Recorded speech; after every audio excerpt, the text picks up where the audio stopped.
Pistons fans, let's talk.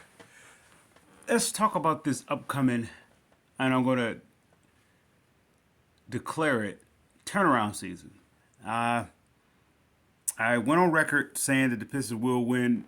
They'll be a 500 team, so they'll make a turnaround. So if they're won 17 games, it will be vice versa. So they're gonna have I want to say historical or historic turnaround season, and it's gonna be for this reason. Now, the past two regimes of championship of our, let's say the Pistons championship, run of the era, they was pretty much hard nosed toughness. Now this team is going to is going to follow that blueprint. Yeah, it's going to add an addition to that. This is going to be the first time I'm going to say in the history of me watching the Pistons, and that goes far back as I want to say 84, 85. This is going to be the most exciting team in Pistons history. It's going to be like it's going to be a combination between the Showtime Lakers and the Bad Boy Pistons. It's going to be a combination of both. This coach that they're going to bring in is going to be an energetic coach. Why? Because it'd be the perfect fit to build off the toughness or the structuring of Dwayne Casey. Dwayne Casey still is going to have a voice. His voice won't be in the forefront. So in terms of how the structure is Dwayne Casey's stamp on it. That's Pistons DNA. Yet with his new coach, he's going to have that similar toughness or the similar structure, as well as he's going to be energetic. He's going to bring I want to say a little, maybe a looseness. So with that said, I'm going to say this. I'm gonna go. Let's do it with option one and option two. Option one in the draft, of course, obviously, will be Mr. Benyama, right? The Pistons would automatically win 41 games. Let's say let's say if they only added Benyama and Cade came back healthy, along with Duran and Ivy, they healthy, they will win 41 games. Easily. They're going to win 41 games if they get the number one pick, right? Easily. So let me just say it this way. They're 41 plus, but at least they will win 41 games. So they definitely be 500, right? Excuse me. Option two, Scoot Henderson. If they end up with Scoot Henderson, they will win 41 games. It's just going to be a different style of Pistons DNA. Now that goes to the point of what I'm going to say about that fast tempo ball. It's going to be the LA. If Scoot Henderson's here, they're going to run a lot. Run a lot. They're going to run a lot. Why? Because they're going to have two athletic guards, and Ivy and Scoot. Let's say if one, of course, this is not going to be the scenario that actually will happen. Let's say if one came off the bench, right? When does the pedal stop?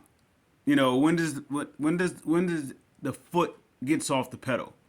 They both are downhill athletes. They're coming at you.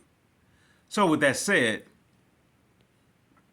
Detroit scored 100 points this year without 20 points coming from Cade, right? I think, did they score 100 points or 120 points? I don't know what the league minimum is or the league point average is. I want to say the minimum is like 120, something like that. So the Pistons is at 100, right? And I'm not going by, legitimate, statistics or whatnot. I'm just throwing something out there. I just know they was at the bottom of the league in scoring points, right? If that's the case, their 20-point scorer is on the bench because he was unhealthy. All right. The other teams, yeah, they're going to make adjustments. They're going to get better. They're going to have film. They're going to have, how to play against the Pistons. But one thing about the Pistons coming into this season, they're so unpredictable. Yet they have the structure of the structuring of a hungry, tough nosed, blue collar Piston type DNA team. With that said, that's what option two is with Scoot Henderson. Option three, let's say they end up with neither one of those two. Option three is that they're gonna bring in four new pieces this season, not including Cade. That will be five. If I were to add that, they're gonna bring in four new pieces, but these pieces is gonna allow them to go up tempo, and it's gonna allow them to have flexibility to work off of Cade and Ivy and Duran's strength. And I'm gonna throw in Wiseman there too. Bagley is still my guy. One thing I would say with this team is in the perfect position to actually go automatically to 41 wins because they have so much flexibility in terms of the front office. What they can do, they can add. They have the cap flexibility to bring in, as well as they have the possibility of talent to actually upgrade with younger talent by swapping out some of the players and maybe even a package deal or so forth. They could do so many different things. This team has so much value. With that said, that's why I automatically would say this team is going to do a turnaround. It's going to be a historical turnaround. They can go. They can be last in the season. Well, they was last this year, and they can go from last to like mid of the East. I don't know if they're saying much. Yet at the same time, it's will be a well,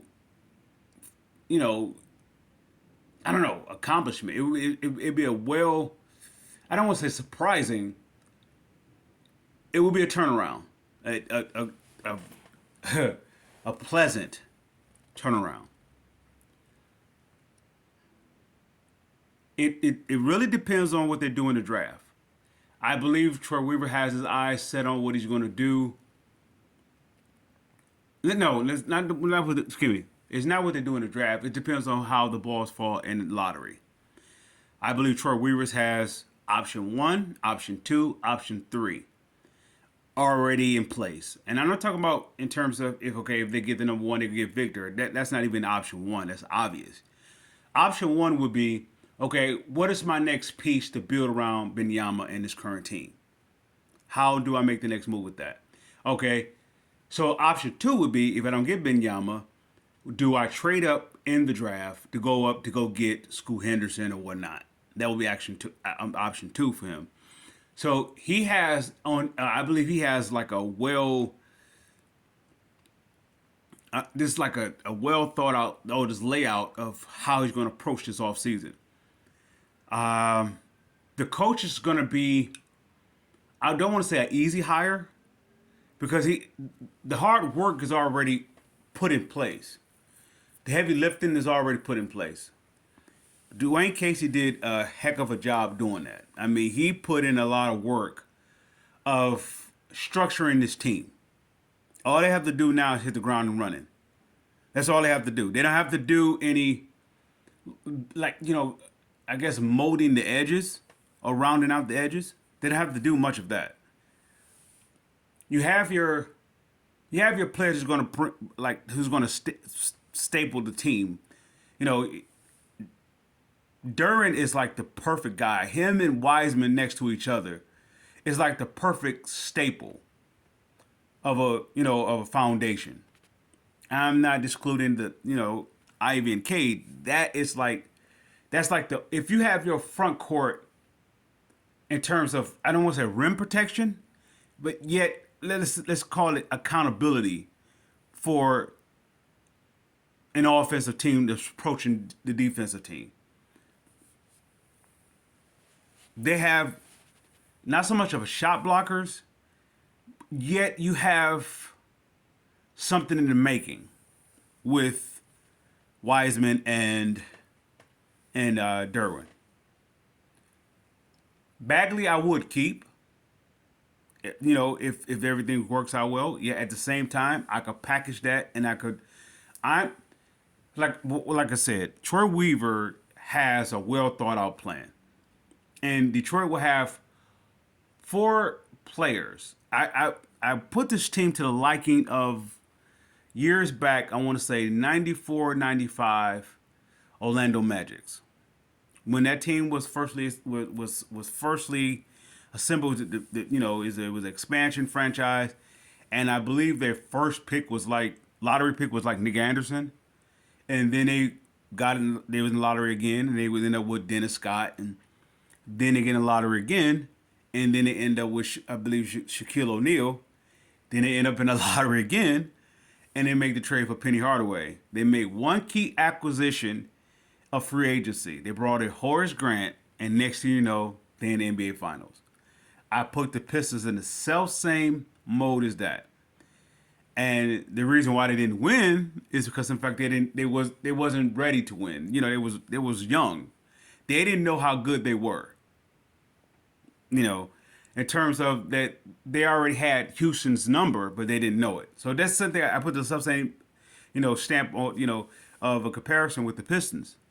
This team is not going to be a surprising team. Well, I guess you could say that because not too many people expect this team to win locally as well as nationally.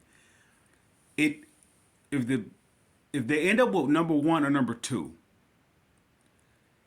Troy Weaver. We already know how he's going to do. He's going to bring in more young talent. He's going to bring in more talent. He's also going to add in key additions, a veteran key addition that's going to complement the young talent going forward. He has an idea where this team is. If it's if it's in contentions to be maybe from the 5 to the 8th seed in the playoffs, I think he have an idea. Because if I do, I know he definitely does. This team next year is going to be, it's going to be a historic turnaround. It's going to be. It's like having Isaiah Thomas coming here, or even Ben Wallace coming here. When they both came, they both re-energized the team from being at the very bottom. And even though that first year, you saw a post, but they didn't get from the bottom. That first year, they gave a post to this franchise, and then the next year, next you know, boom, there you have it.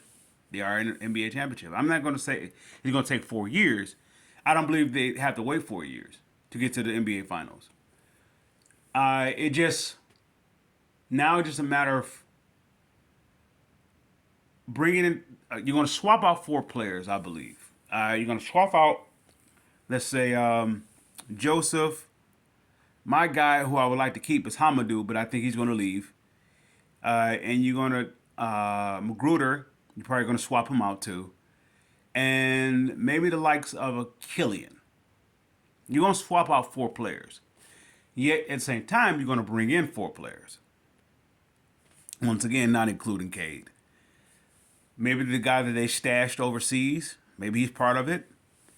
Yet I still possibly can see them actually trading from Donovich to an actual contending team for a lottery. I mean for a draft pick. If Troy Weaver can get me Jalen Duren in a trade, yeah, I'm good with Troy Weaver. I'm good with him. Duren and Ivy is like the pulse of this team. They have a, we don't care, we're young. Okay, how about this? It would be like the new edition of the Fab Five coming here. It just won't be freshmen. They're gonna be a young core, and they're really gonna shock the world. The culture is already set for them to come together. Now they just pretty much connecting the dots, or and sort of to speak. So, this team has me excited, and once again, finding that new head coach is that's the easy part. That's the easy part because Dwayne Casey did all the rough part, which was establishing the foundation first. Hard-nosed toughness, getting guys to play hard even when they're losing. That's the foundation. getting guys to play hard even if they're losing. And Dwayne Casey did the toughest part of the job. So all the new coach have to do now is to hit the ground running. They have the weapons to do so. Option one, option two, and option three. Option three is once again as if Scoot and Benyama's off the board at one and two and one in the first and second option. Third option is you're gonna bring in you're gonna trade. You're gonna do something that is going to replace them, so to speak. Even if you have to bring in four players to do so. With that said, Pistons fans, I salute.